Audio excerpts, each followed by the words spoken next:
ฝังใจ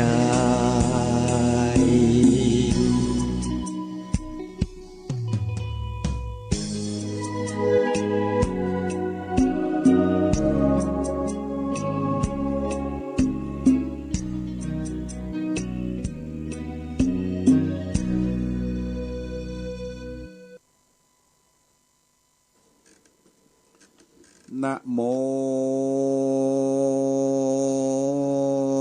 ตัสสะภะคะวะโตอะระหะโตสัมมาสัมพุทธัสสะพุทโธเซนโตติโลกันสัมมิงสัมปัสสันตานังหิตังกะโลสังสาระปันทนังสิโนอังหังอันว่าสัพพตาพุทโธอันว่าพระพุทธเจ้าเสดโทตนประเสริฐติโลกันสามิงกว่าโลกตั้งสามกะโรติก็กะตัมหิตังเป็นประโยชนะสัพพสัตตานังแก่สัตตโลกตั้งมวลสังสารละพันธนังสีโนอันติดอยู่ในสงสารมักว่าเป็นดังเชือกมัดไว้บ่สู้ใดถึงนิพพานแก่สัตตโลกตั้งมวลนะเต้ามีทรัพย์ปัญญูเจ้าหากได้มั่งเสียยังเกียกมัดไว้นั่นแน่อ้างห่างอันว่าข้าก็ไว้ยังพระพุทธเจ้าตนนั้นศีลาสาโดยห่วงแห่งข้าสัพพะตาในกาลทุกเมื่อและเย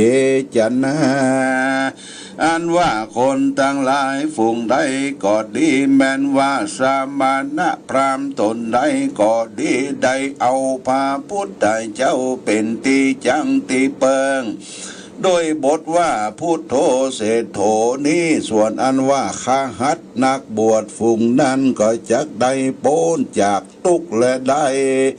ละเสียโตตั้งหลายในปัจจุบันนะและอนาคตอันจักมาไปนาจะแลธัมโมมหาโครัตนาติโลเกสังสารันโตปัตตาญิสรนังทาวระโนธัมโมอันว่าปัสสะธรรมเจ้าอันใด84,000 ขันธ์สวาคาโตอันว่าพระพุทธเจ้าเทศนาดีนักมังหาลัตตโนหากเป็นแก้วดวงยิ่งดวงประเสริฐอันนับอันนำเอาสัตตโลกตั้งหลายโป้นจากฝั่งน้ำมหาสมุทรสากรกำนาคือวันนิพพานเจ้าอันบรุตานั่นแหละโยปุกะโลกอันว่าปุกะละผู้ใดคือว่าข้าหัดและนักบวชมีเต้าปัญญาเสนาอามาตย์เป็นประธานแม้นว่าเศรษฐีพ่อกาก็ดีมีใจใสศรัทธาเอาพระสัทธรรมเจ้าเป็นที่เปิ้งโดยบทว่ามหาโครัตโนติโลเกสังสารันโตวิวาระยังสัพพสัตตนาวาอัปปมันตังปันนะมามิธรรมังอาหังอันว่าข้าวันตาเมสิลาสาสัพพตาดังนี้ไปใจก็จักโพ้นจากกังวลอนทลายตั้งแต่ปัจจุบันนะอันนี้และอนาคตอันจักมาไปนาตราบต่อเต้าถึงนิพพานบ่อยาจะแลสังโฆวิสุทโธวัลตะคินายโยสันตินทลิโยสัพพปรปะหิโนกุเนเกงิสมาธิปัตโตอนาสาวโวตังปนามะมีสังฆังสังโฆอันว่าพระสังฆเจ้าตราบโดดเต้า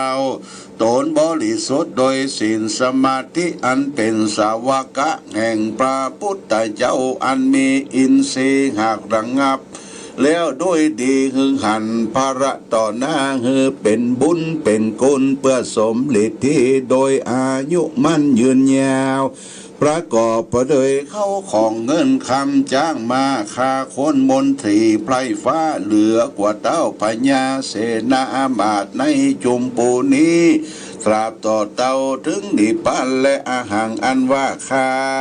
นามามิก็ไว้สังขังยังพระสังฆาเจ้าเป็นตีจังตีเปิงหาสงสัยบทใดศิลาสาโดยหัวแห่งกายโยจะพุทธันจะธรรมันจะสังขันจะสรนังคาโตอาสังอาหังอันว่าข้าก็ถือเอายังพระพุทธเจ้าพระธรรมเจ้าพระสังฆเจ้าเป็นที่เปิ้งแก่ข้าติรัตนังยังแก้วตั้งสามฝูงนี้จงหือผู้ข้าตั้งหลายปล่อยพ้นจากทุกข์และพยากังวลอนตรายต่างๆส่วนทุกข์ไร้เข็นใจตั้งมวลขอจงอย่าได้มีแก่อุปาสกอุปาสิกาตั้งหลายตั้งแต่ปัจจุบันนภวชาติอันนี้ทลาบต่อเต้ารอดเนลปานแดเตอีตังโลกังอันว่าโลกอันนี้มุจิสามิจุงปล่อยพ้นเสียยังปัตุกสัพตุกตังมวล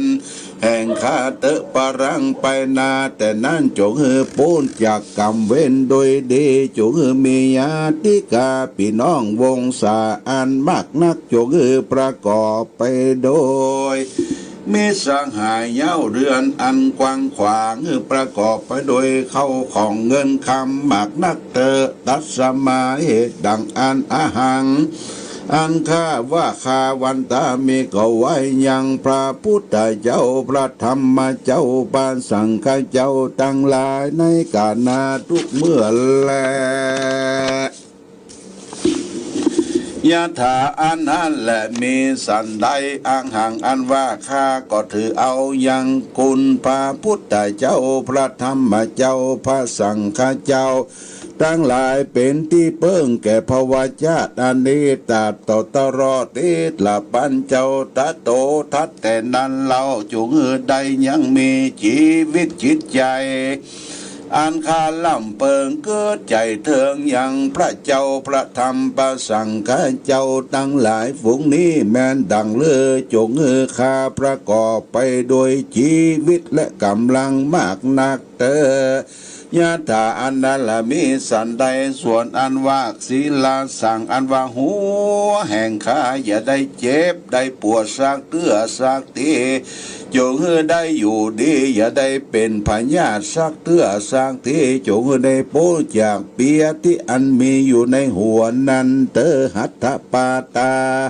แม้ว่าตื่นและตีนและมือจงตั้งอยู่ด้วยดีอย่าได้ยิ่งมีเปียทิสักภวาตาตั้งแต่ชาติอันนี้ตราบต่อเต้าชาติไปนาจงได้ตรัสรู้ยังธรรม84,000 คันอันพระพุทธเจ้าเทศนานั้นและเยนัลลาอันว่าคนทั้งหลายฝูงใดได้ฟังธรรมคำสอนแห่งปฐถากตะอันชื่อว่าโลกวุธิดวงประเสริฐนี้ก็จักสมดีที่โดยเข้าของเงินคำแก้วแหวนแสนสิ่งจากมาคาคนมากนักแกแลเตจันนาอันว่าคนทั้งหลายฝูงนั้นก็จักประกอบไปโดยอริยธนะตั้ง7 ประการคือว่าศรัทธาทานังศีลทานังหิริทานังโอตตัปปทานังสุตตะทานังจาคะทานังปัญญาทานังเอตังทานังอันว่าเขาของฝูงนี้และมีแก่ปุกละผู้ใดก็จักจำเริญแก่ผู้นั้นและนายโยปุกะโลอันว่าปุกละผู้ใดก็ว่ายิงใจก็ดีอาตาลิโตติก็บอกเป็นทุกข์ไร้เข็นใจสร้างภวชาติอันว่าปุกละผู้นั้นจักประกอบไปโดยเขาของเงินคำหมักนักจักมีแลโยปุกะโลอันว่าปุกลาฝูงใดฟังธรรมโลกาวุธีนี้ก็บ่งหอนว่าจักมีอายุอันสั้นอันหมิ่นสักภวชาติแล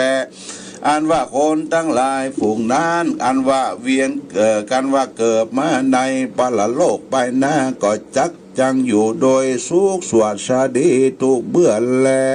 ประการหนึ่งตั้งแต่นี้ขึ้นไปหน้าเราก็จะได้เอาตนเข้าสู่นิพพานอันเป็นสุขยิ่งกว่าสุขตั้งมวลนั่นแหละ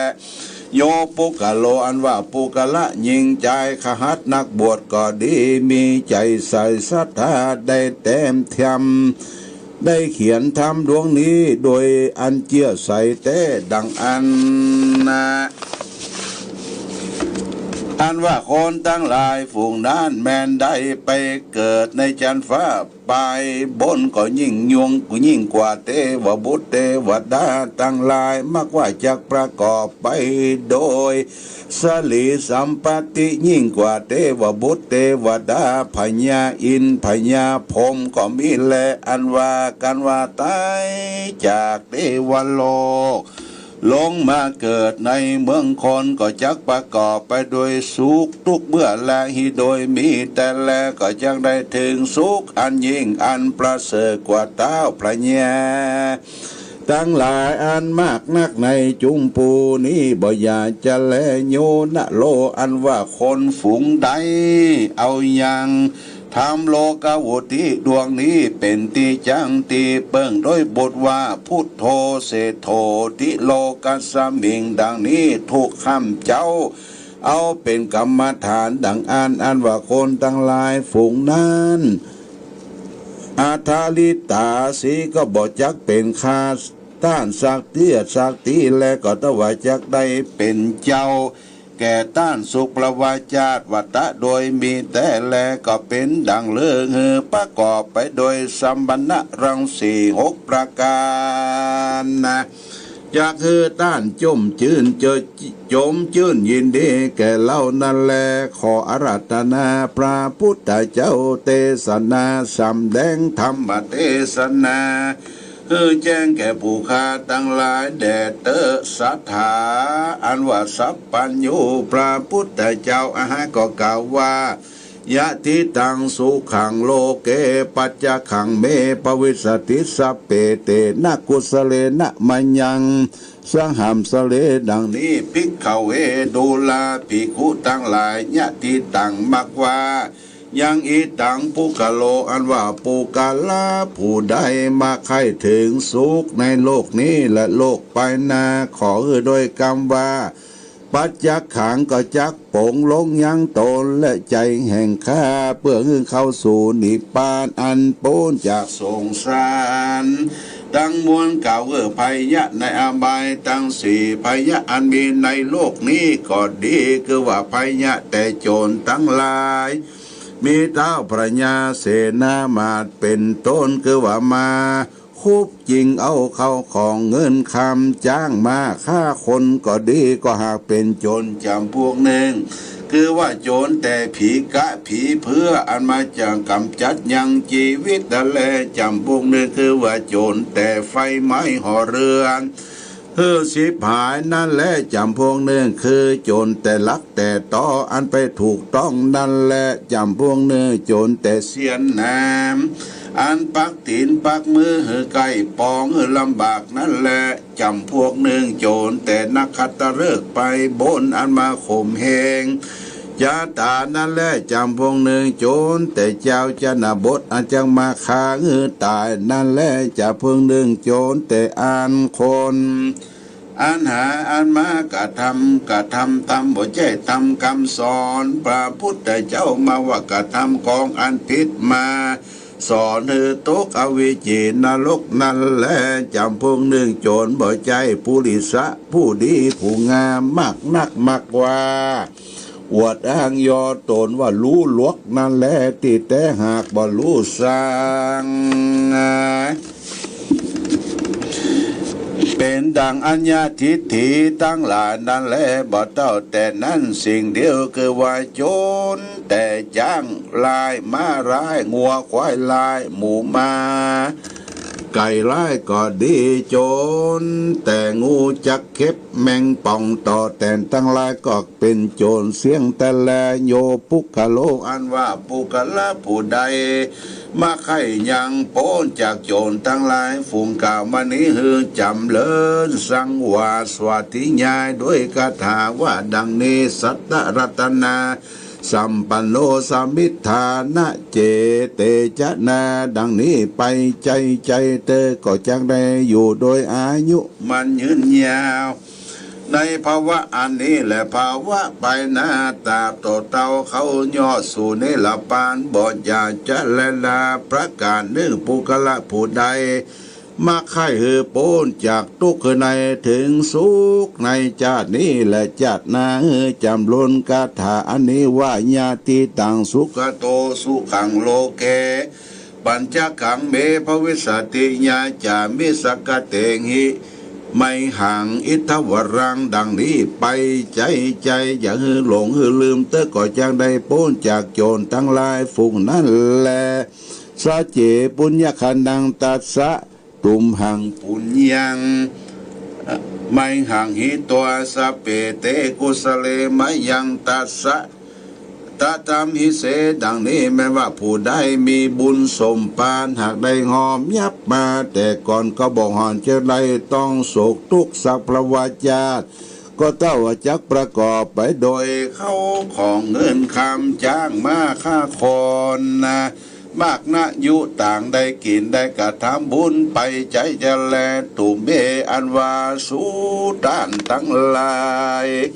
อันบุญหากได้กระทำมาแล้วว่าบุญแห่งข้าก็ดีอันว่าศีลแห่งข้าก็ดีอันว่า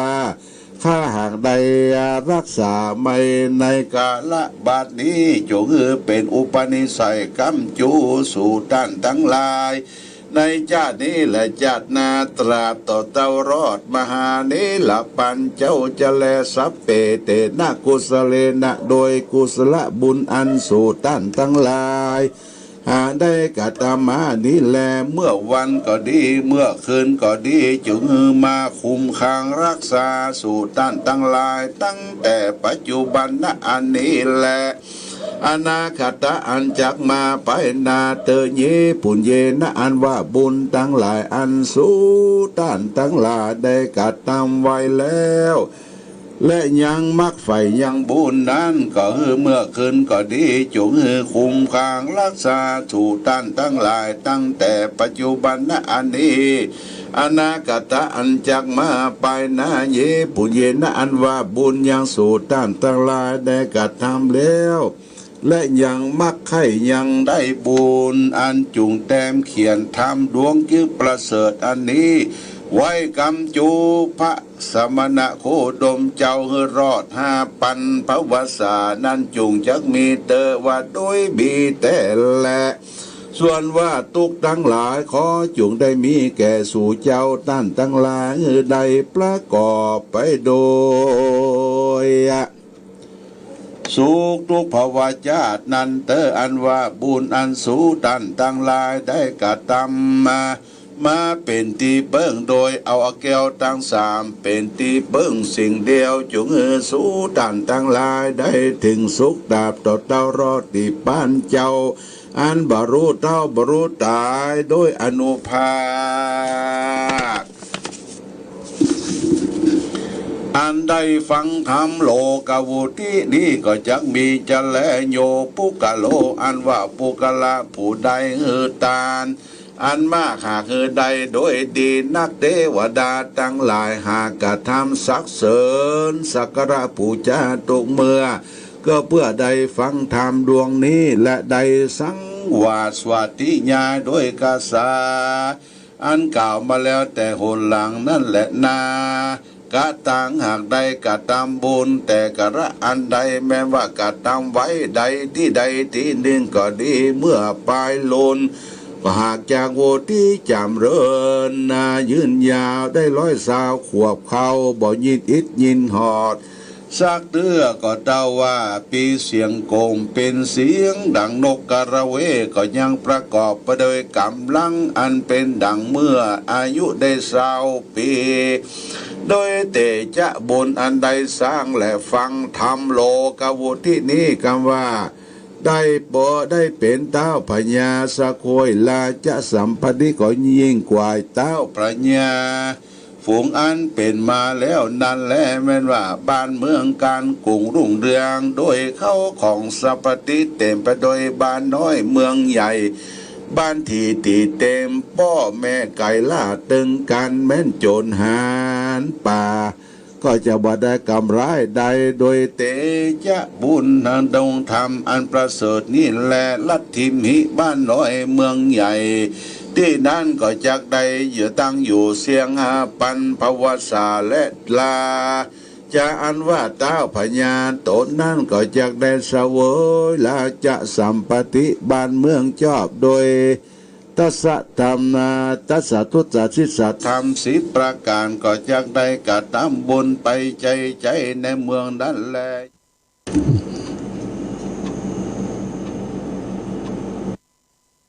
เดินสุขญาติโยม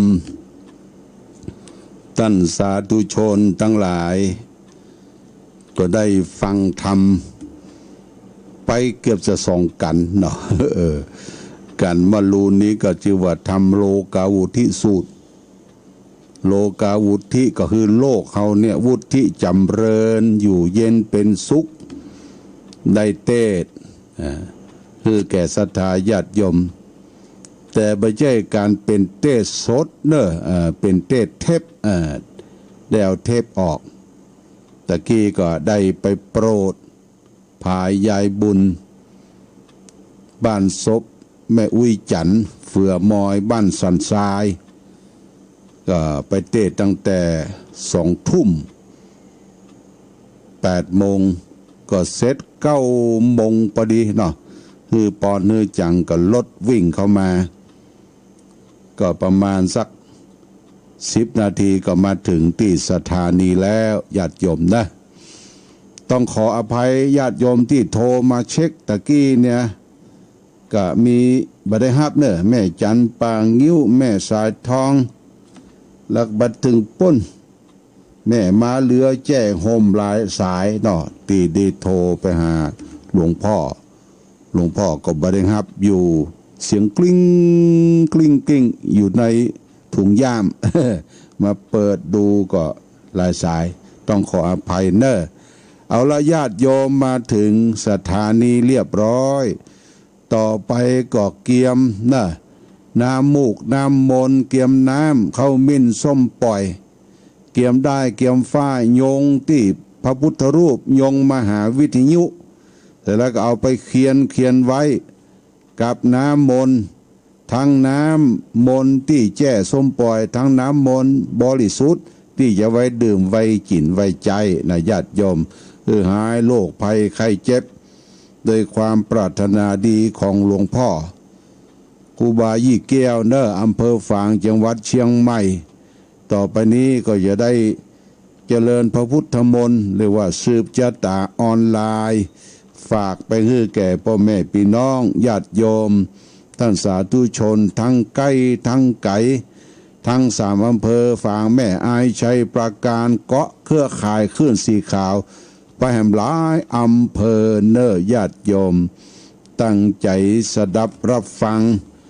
การเจริญพุทธมนต์ออนไลน์ฝากให้แก่พ่อแม่พี่น้องศรัทธาสาธุชนณโอกาสบัดนี้เอาละจะเจิญเทวบุตรเทวดากันเนอญาติโยมเจิญเทวดาก่อนปริตูนาเมตังสเมตาปตันตาอเวกิตาจิตตาปริตังปนันตุสเกกาเมจะรูเปกิลิสิขลตาเตจันตริเกวิมานิทิเปลัตเทจะคเมตโลนาคาเนเคหวัตุเมเขเตภูมิธาตโยจตุโรกาปาระราชายามราชาอินโตเวสุวรรณราชาริยาเมตไตโยโพธิสัทธาวกาทโยอริยสาวกาจะปุถุชนะกัลยาจะสัมมาทิฏฐิเยวะพุทเทปัสสนาธัมเมปัสสนาสังเค ปัสสนาพุทเทสกรวาธัมเมสกรวาสังฆสกรวาอิโตฐานะโตยาวะปรัมปราอิมาสมิงสุจักวาเรสุเทวตานังมุนิลวะจันดังสาทโวโนสุนันตุธรรมสวนาการโรอายัมภตันตาธรรมสวนาการโรยัมภตันตาธรรมสวนาการโรอายัมภตันตาสัมมันตาจักวาเรสุอัตราคาสันตุเทวตาสัทธมังมุนิลาสัสสะสุนันตุสักขโมขะทังนะโมตัสสะภะคะวะโตอะระหะโตสัมมาสัมพุทธัสสะนะโมตัสสะภะคะวะโตอะระหะโตสัมมาสัมพุทธัสสะนะโมตัสสะภะคะวะโตอะระหะโตสัมมาสัมพุทธัสสะพุทธังสรณังกัจฉามิธัมมังสรณังกัจฉามิสังฆังสรณังกัจฉามิตุติยัมปิพุทธังสรณังกัจฉามิตุติยัมปิธัมมังสรณังกัจฉามิตุติยัมปิสังฆังสรณังกัจฉามิตติยัมปิพุทธังสรณังกัจฉามิตติยัมปิธัมมังสรณังกัจฉามิตติยัมปิสังฆังสรณังกัจฉามิสรณะกัมมะนังนะโมเมสัพพะพุทธานังทวัตติงสาวรกันโนตัณหังกะโลมังหาวิโลเมทังสัสการโรมังหายันโสสรนังกาโลโลกาหิโตติปังกาโลสุตินทัลโลงกุญจันโนจนาปะโมกโขมังกะโลปุริสาสะโปสุมาโนสุมาโนทิโรเรวะโตรติวัตตันโนโสปิโตคุณาสัมปันโนอนุมาสัจจิชานุตตโมปัตตุโมโลกะปัจโจโตนาระโทวาราสารติปัตตุมุตตะโลสัตตาสโลสุเมโตอังคปุกะโลสุชาโตสัพพะโลกะโกปิญญาทัสสีนาลาสะโพวะทัตติกาลุนิโกธรรมทัสสิตโมนุทุสิอาสโมโลเกทิโตจะวะวังพุทโธจะวะโรพุทโธวิปัสสิจะอนุปโมสิกิสัพพาหิโตสัตตะเวสะภูสุขาตายาโกกะกุสันโตสัตตะวะโหโกนะกะมโนลยัญจังโหกัสสะโปสิลิสัมปันโนโคตโมสักกายาปุงคาโวอัตวิสติสังฆาตาเอเมพุทธมหิติกากาโลนาคุณสัมปันนาสัพพโลกาภิปุสิตาเอเตทัสสะพุทธาอุตตมะอาคาปุกาลาเตปิสังฆคุณาสุปิติเยอามาตังปะตังเอเตพุทธาติตาจะมังคลาหุติสัพพตาตาวิสติเมพุทเท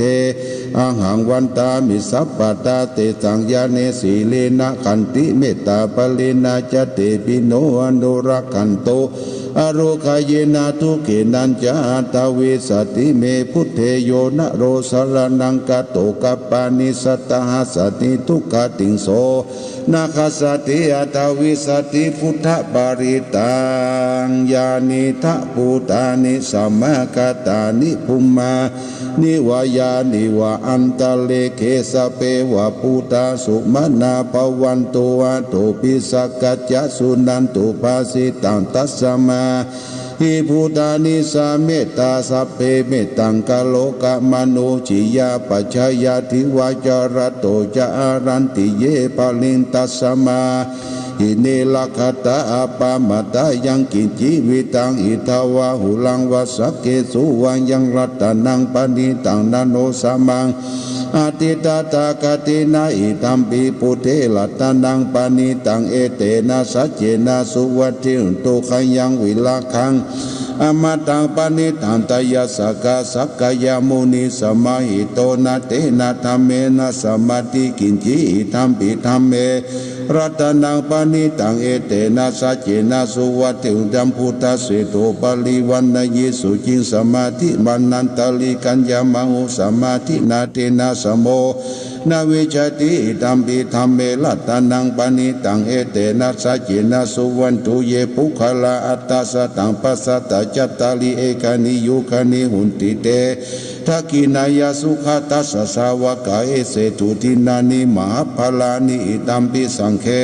รัตนังปณิตังเอเตนะสัจเจนะสุวัตติหุนตุเยสุปยุตตามนาสัทธานินานิกามิโนโคตมัสสสนามิติปฏิปตาอมตังเวคังอารัตตามุตานิปุติปุจจมานาอิตัมปิสังเคลัตตนังปณิตังเอเตนะสัจเจนะสุวันตุยะถินทกิโลปัตวิงสิโตสิยาจัตุมปิวัติปิอาสังกาปิโยจัตุปมังสะโพลิสังวัฏามิโยอริยสัจเจอเวจาปัสสติอิตัมปิสังเครัตนาปณิตังเอเตนะสัจเจนะสุวันตุเยอริยสัจจานิภาวยันติคัมปิละปัญเยนะสุเทธิตานิกินจาปิโสโหติสุปปมัตตานาเตภวังอัตตมัตตาดิยันติอิตัมปิสังเครัตนังปณิตังเอเตนะสัจเจนะสุวันตุสหวัสสะ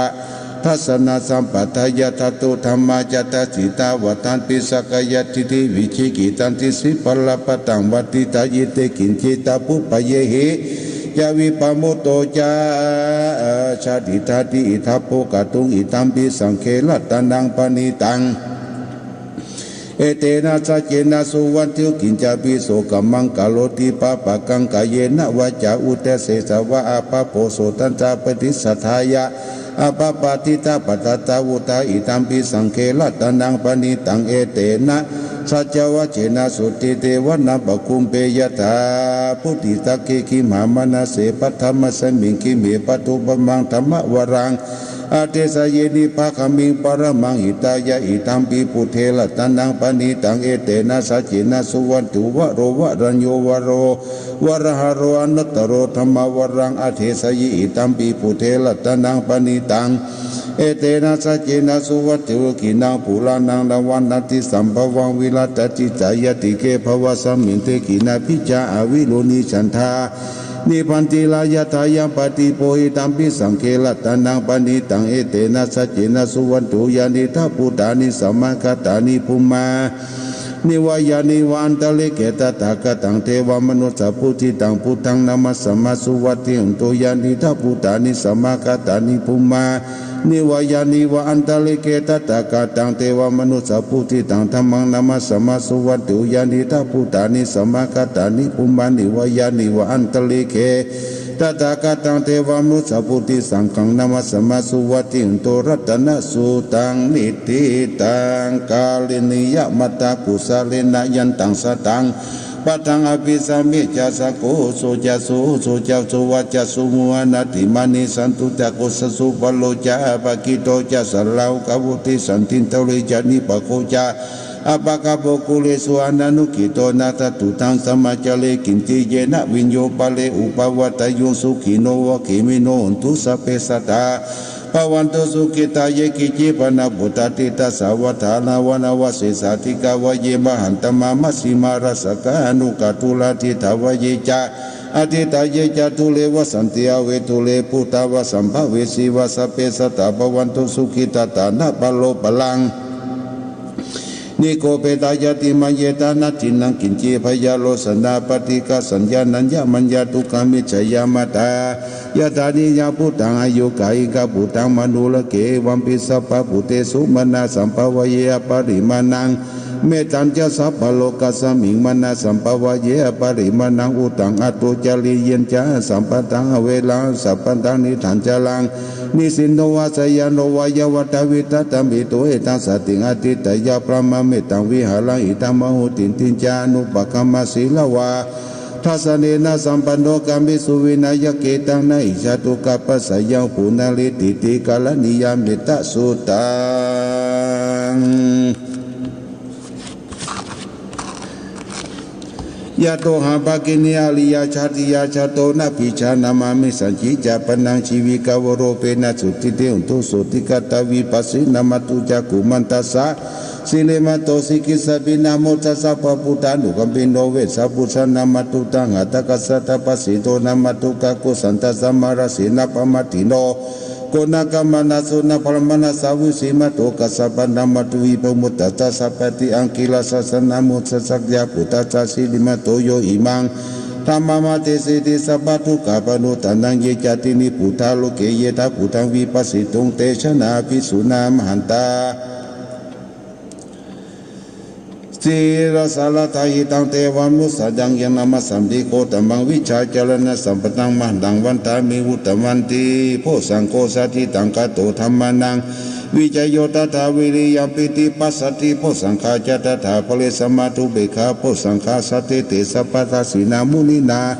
สัมมาตกตาภวิตาภหุลิกตาสังวัตตันติอภิญญายานิพานายาจะโพธิยาเตนะสัจวัจเจนะสุติเตหุตุสัพพไตกัสมิงสมัยนาโตโมขลานันจกัสสะปังกิลาเนทุกิเนติวะโพสังเกสัตตาเสสติเจตนาอภินันติลาวกามุจิงสุตังคะเนเอเตนะสัจวัจเจนะสุติเตหุนสุสัพพตาเอกทาธรรมราชาปิเกรัญเยนะปิปิลิโตจุนทัตเตเลนะตัญเยวะพนะเปตวนะสาทลังสมุทิวจาปตาตมาวุตาติธานาโสเอเตนะสัจวัจเจนะสุติเตหุนสุสัพพตาปหินาเตจาปทาตินดันติมเหสีนังมคาตะกิเลวะปตานุปติธรรมตังเอเตนะสัจวัจเจนะสุติเตอุตุสัพพตายันตุนิมิตาวามังเลจามนาโพสกุณาสัสสะโตภะภะคะโหตุสุภินากตังพุทธานุภาวินาวินาสัมมินโตยันตุนิมิตาวามังเลจามนาโพสกุณาสัสสะโตภะภะคะโหตุสุภินาอากตังธรรมานุภาวินาวินาสัมมินโตยันตุนิมิตาวามังเลจามนาโพสกุณาสัสสะโตปะปะกะโหตุสุภินากันตังทังกานุภาวินาวินาสัมปินโตยันตุนิมิตาวามังกลจามนาโพสกุณาสัสสะโตปะปะกะโหตุสุภินากันตังสังฆานุภาวินาวินาสัมปินโตมหากาลุนิโกนะโตอิตายะสัพพปนินังปุริตวปาลมีสัพพะโตสัมโพธิมุตตมังเอเตนะสัจวัจเจนะสุติเตหุนตุสัสมังกลังสยันโตโพธิยมุเลสักยานันติวะกันโนเอวันตวงวิชัยโยโอหิจายสุสยมังคาเลียปาลาชิตาปาลังเกสิเสปัตวิบุคาเลียปิสเกสัพพพุทธนาคปโตปโมตติสุนักันตังสุมังคลังสุติตังสุกันนังสมุโตจะสุยิตังพระมจาริสุปตะกินังกายกัมมังวจากัมมังปตะกินังมโนกัมมาปณิทิเตปตะกินานิกัตตวนลปันตเตปตะกิเนโสอัตตระโตสุกิโตวิโลนโหพุทธศาสนาโลกสุกิตาอุติสาสเปยติปิสาตระตาสุกิตาวิโลนาพุทธศาสนาโลกสุกิตาอุตสเปยติปิเตอัตระตาสุกิตาวิโลนาพุทธศาสนาโลกสุกิตาอุตสเปยติปินัตถิเมสรนังยังพุทโธเมสรนังวรังเอเตนะจัจวัจจินังตุเตชัยมังคลังนัตถิเมสรนังยังธรรมโมเมสรนังวรังเอเตนะจัจวัจจินังตุเตชัยมังคลังนัตถิเมสรนังยังสังโฆเมสรนังวรังเอเตนะจัจวัจจินังตุเตชัยมังคลังยังกินจิรัตนังโลกิวิสัตติวิวิตังพุทโธรัตนังพุทธสัมมานาติตัสสมาโสติภวันตุเตยังกิจิรัตนาโลเกวิสัตติวิวิตังพุทโธรัตนังธรรมสัมมานาติตัสสมาสุติภวันตุเตยังกิจิรัตนาโลเกวิสัตติวิวิตังพุทโธรัตนังสังฆสัมมานาติตัสสมาสุติภวันตุเตหิริโอตปัสสัมมาทุกขสัมมาธรรมสัมมาหิโตสันโตสัพพุริสาโลเกเทวธรรมติวุจเลสันติปัตตากัปปัตปัตนาสันติปัตตาวัญจนามาตาปิตาชนิกันตาชะเตเวทิปฏิกัมมังจญาจานากาตาพุทธเชตวมารังสวานังจตุสัตตังมันตังนันสัญญีปิวิสุนาลาสภาตันังกาลาทโยพุทธาตวิสตินายกาสเปปฏิติตาไมหังมัตตะเกติมุลิสลาสิเสปฏิติโตไมหังพุทโธธรรมโมทวิจโนสังโฆปฏิติโตไมหังอุเรสปะคุณหาตโลติเยเมอนุโรโตสาริปุโตจตคิเนโกตัญโยปิติภาคาสมิมุขลาโนจวามะเกตคิเนวัสเนไมหังอสุอนันตลาหุลกัสสโปจมหานังบงอุมาฟุงวามาโสตะเกเกตันติปิติภาคามิสุ ริโยปปังกโลนิสินโนสิริสัมปันโนโสปิโตมุนีปุงกโมกุมลกัสสะโพเทโลมหิจิตวัตตะโกโสไมหังวัตเนนิจังปฏิตาเนกุณังกโยปุญโยอังคุลิมาโลยะอุบรินันตสิวะนันตสิวะลิเมปัญจมหติลานาลาเตติมามาเสสะสิติมหติลาชิตวันตาชินโนลตาสันตสิลาเตเสนะอังคามังเกโสสันติตาลัตนาปุระตัวสิทากิเนเมตาสุดากังทัสสะกังปัสสะตัวสิวะเมียงคุลิมาลกังกันตามโหระปริกันตาตติญาสุดากังกาเสชตนาเสสะปะระสันตินาสินานาปะระสัญญุเตธรรมะปะลังกเตวะสัตโตเมสักเจนะสัมมาสัมพุทธะเปปัญจละเวตาปิตาชิปะเวเปเนตตาเปหิระจตุปัตตวะเสสะวินัยยันตุอันตากุณาเตชนะชิละปัญจมิวิลันตังมหิตาเลสัตตาปลินทุมังสเปเตมหาปุริสาสิเจวะเมกโตระโกสุระโกพุทธานุภาวินาชิตุปัตตโวธรรมานุภาวินาจิรสังโฆสังฆานุภาวินาชิตันตรโยจารามิธรรมานุภาวะปริตุติชยาปัญจละปัญตกลานิธิตาอาทิอุณาจาวิจโยธโมโรเกอนุตตโลสัพพสัตตาหิตตายะตังตวงกันหิเตวเตปริวเจละจักขันเตอมนุเสภวกิเวเกนะเสวิเตปุติอักขลามาลินยัสสะมะบาลนามุตโตตะเปตัวกัมมาจาริตังเจเลตเสวานุภาเวนะหุตุเทวสุกิตตาสุทัสสิลังสมัตยะธรรมสุจาริตังเจเลตเสวานุภาเวนะหุตุเทวสุกิตตาลิกิตังจิติตังปุตังตลังวจานังกุลุงปลินทังเทสนาทุตตัสสะอายุภวตัสสิสักตัวพุทธลัตนาอุสตังอุตมังวรังหิตังเทวมนุสตนาพุทธเจเสนาโสตินานาสันตุปัตตวาสเปตุกาวุปัสสเมนตุเตสักตัวสัมมารัตนาอุสตังอุตมังวรังปลิลหุปัสสมนาธรรมเตเสนาโสตินานาสันตุปัตตวาสเปพยาวุปัสสเมนตุเตสักตัวสังฆรัตนาอุสตังอุตมังวรังอาหุนายาปะหุนายยังสังฆเตเสนาโสตินานาสันตุปัตตวา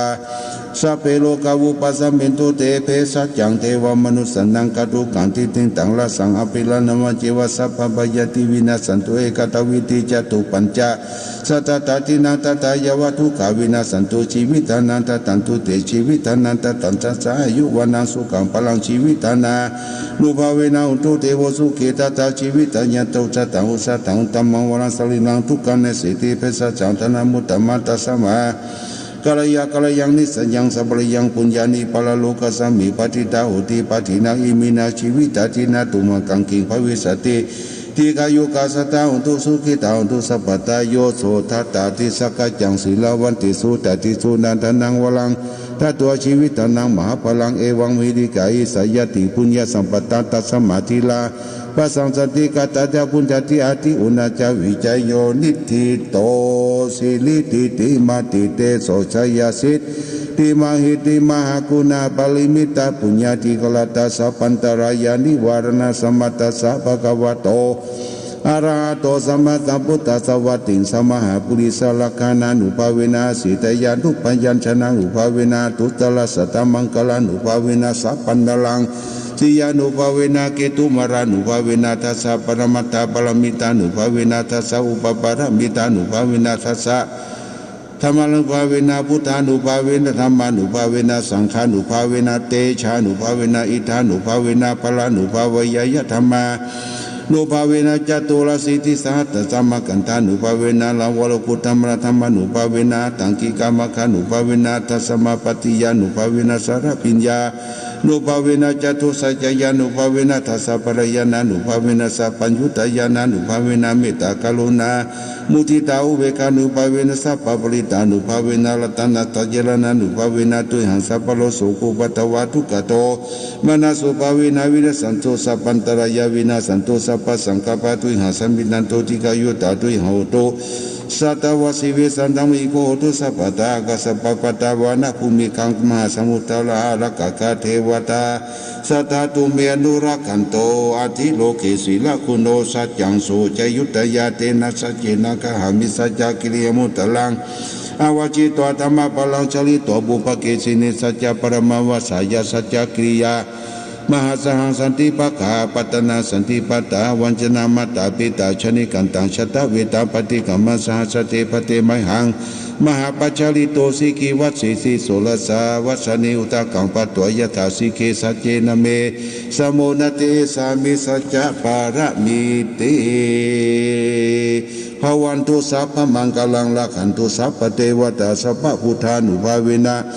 สัตตาสุติงภวันตุเตภวันตุสัพพมังคลังลักขันตุสัพพเทวตาสัพพธรรมานุภาเวนะสัทธาสุติงภวันตุเตภวันตุสัพพมังคลังลักขันตุสัพพเทวตาสัพพธรรมาสัพพสังฆานุภาเวนะสัทธาสุติงภวันตุเตทุกขปตาจนิทุกขาพยาปตาจนิพยาโสกปตาจนิโสกาอุนุสัพเพปิปานิโนเอตาวตาจะอเมสัพพตังปุญญาสัพพตังสัพเพเทวานุโมทันตุสัพพสัมปติสิทธิยาธนาธนันตุสัตตยาศีลาลักขันตุสัพพทาภาวนาปิลันตาหุนตุขัจฉันตุเทวตากตาสัพเพปุตตาปรปตาปัจเจกานันจะยังปรังอรหันตานันจะจิตตินาลักขังพันธามิสัพพโสสุโขพุทธานังอุปโทสุขัสสะธรรมเทศนาสุขัสสะสังคัสสะสัมมาคีสมกันดังตะโพสุโกติโยสิโตคะเนชเนตัสมิเยโคตาปฏิชัยโนวิชาจารณะสัมปันโนโสสิโตเทวมนุสิเทวตาปฏิอธิโตรติมาปฏิจันติมาสนะโตคติโยตปฏิสยิตปฏิพระมโนอัตสปะบะโหระตังปุโตตปฏิเตสะสาโรขญาปะละมาลาภาสันตุติปรมังทานังวิสาสาปรมายตินิพพานังปรมังสุขังเอาละญาติโยมท่านสาธุชนทั้งหลายได้รับนำมนต์ได้สาธยายมนต์ฝากไปเป็นคือข้อคิดคือเป็นยา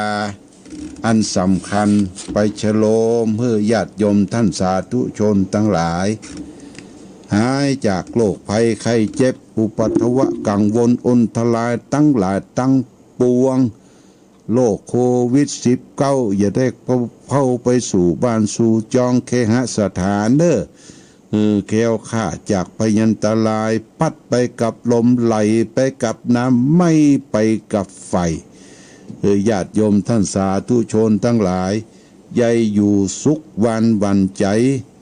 คิดใดส่งความมุ่งมากความปรารถนาเน้อตั้งใจรับปอน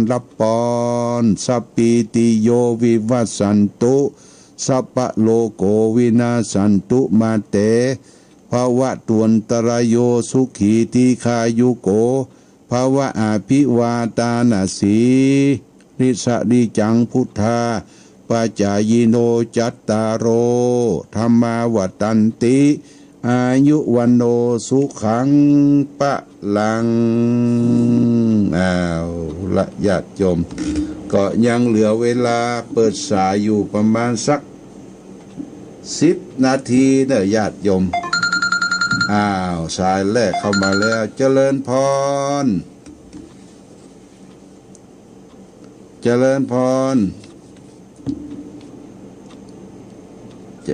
ฮัลโหลได้ยินละได้ยินละเอาแม่บูคำตาจ้างเวียงหนองรองฟังอยู่กันเนาะได้แล้วน้ำมนต์ก็ได้แล้วโอ้ดีละเกี่ยวกับจังหวะจะสั้นเด็ดเนาะโมทนาสาธุเด้อแม่บุคคำเด้ออยู่ดีมีสุขเด้ออายุวันโนสุขังพลังเด้อเจริญพรแม่บัวคำตาจ้างเวียงหนองร่องได้อู้มาเป็นสายแรกแต่เจ้าก็โทรมากำบ่ได้อยู่อู้จาฮับสายกันอาสาต่อไปญาติโยมท่านสาธุชนเจริญพรแม่บัวเหลียวควงเป๋าแต่ไม่แส่เจ้าหลวงพ่อเตรียมน้ำมนต์มาแล้วเด้อได้ละน้อน้ำมนต์น้อ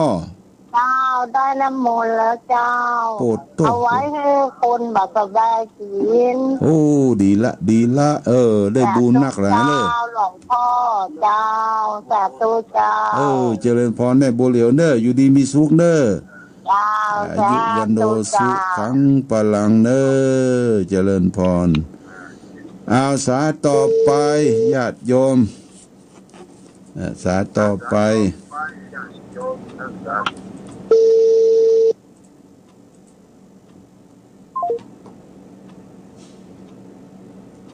เข้ามาใหม่อาสาต่อไป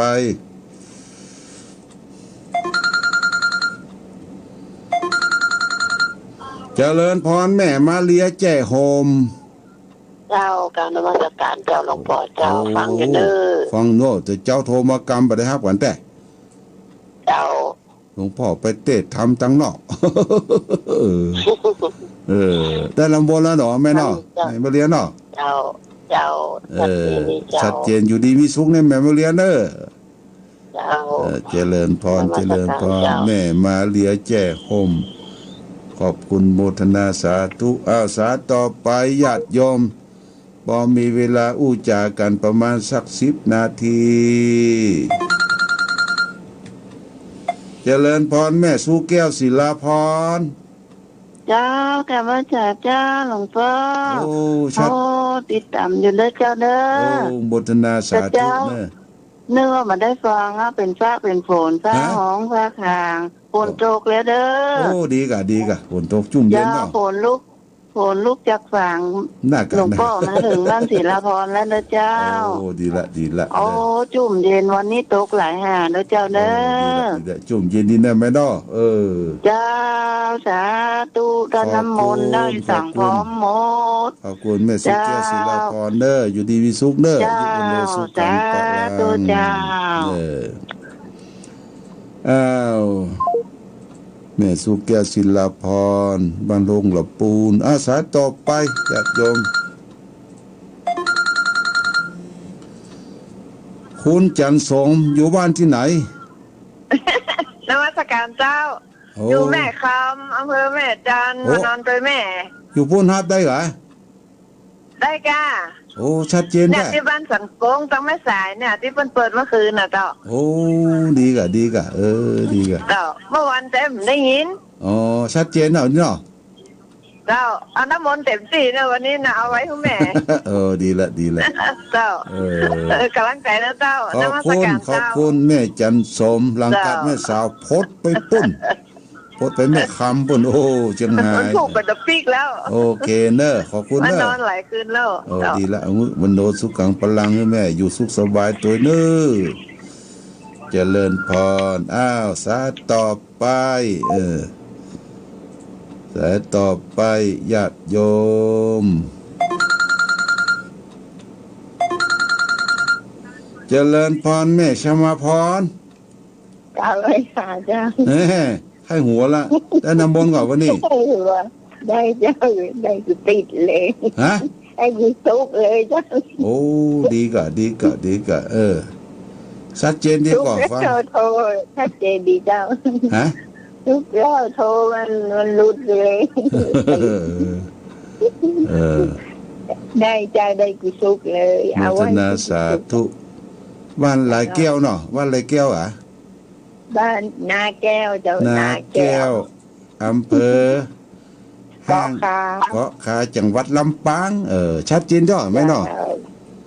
ขอบคุณเนอะแม่ชมาพรโมทนาสาธุเนอะสายต่อไปญาติโยมมาติดตามรายการฟังก็โทรเข้ามาเนอะโทรก็มาอู้จากกันก่อนจะพักจะผ่อนจะรับจะนอนเจริญพรแม่จันฟ้องแจ้ห่มเจ้าว่าจะเจ้าลุงฟังอยู่เนาะมันเฮามีฝนตกก่อวันนี้ตกหน่อยตกหนักตกเหมือนหนักตัวใดเนาะเจ้าปลืนว่าเขานำมนต์โมหอเขาต้มเอาไปชูผลปลูกหน้ามันผูกโมหอเขาต้มซื้อไปเขาต้มใส่กล้วยเหรอเจ้าเขาต้มกะทิเขาจะปลูกหัวปลูกนะเจ้าปลูกน้ำปลูกดีเอามือกันโอ้ดีกะม่วนเป็นคน30ขอบคุณแม่จันฟ้องเด้อแม่จันฟ้องเด้อ ตัวลุงเด้ออยู่ดีมีสุขอายุวันโนสุขังปะลังแม่จันฟองแกงห่มห่อข้าวต้มมัดข้าวต้มกะทิจะไปเลี้ยงกันวันพูกเพิ่นจะ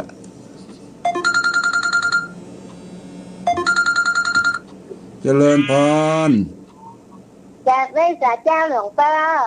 จากที่ไหนหนองบัวชัยประการเจ้าหนองบัวชัยประการชัดเจนเนาะฝนตกก่อชัดเจนดีเจ้าฝนยั้งละเจ้ายั้งแล้วเนาะเจ้าได้น้ำมนต์น้ำขมิ้นสันปล่อยเรียบร้อยนะหลวงพ่อโตดีละอนุโมทนาเนออยู่ดีมีสุขเนอเจ้าจากหนองบัวชัยประการชัดเจนสาธุเจ้าเจริญพรเจริญพรอาสาต่อไปญาติโยม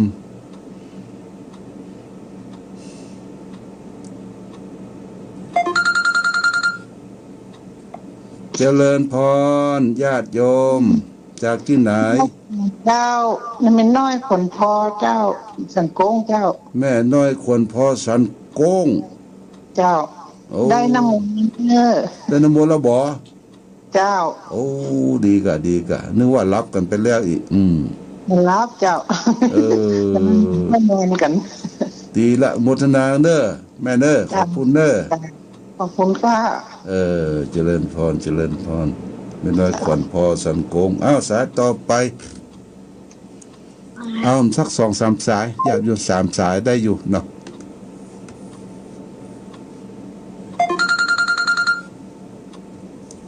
เจริญพรจากที่ไหนเจ้าจากฝั่งกับแป้งหินเทศเสด็จเจ้าโอ้โห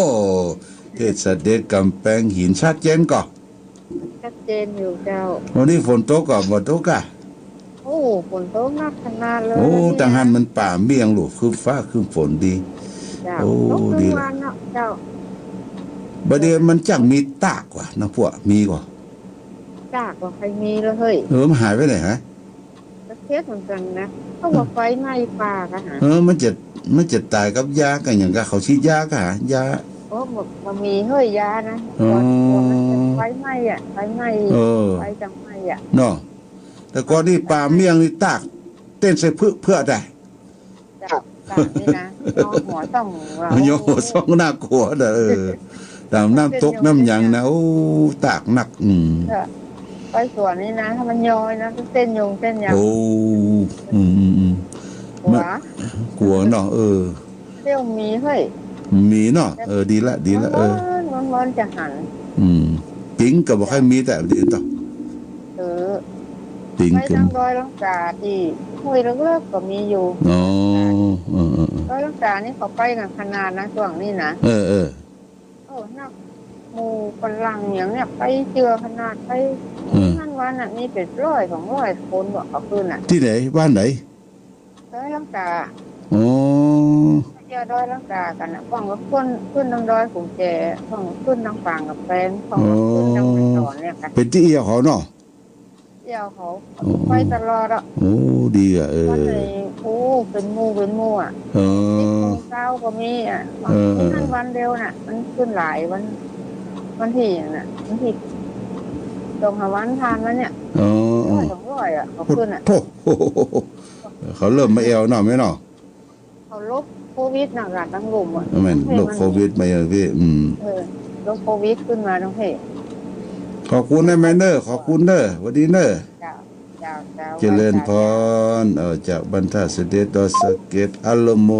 ทนาสาธุอนุโมทนาสาธุอาสาต่อไปญาติโยมสายสุดท้ายแล้วเนี่ยมาละพ่อทวีคำกุณะวัดครับวัดดีแม่ปูคาเนาะแม่ปูคากับ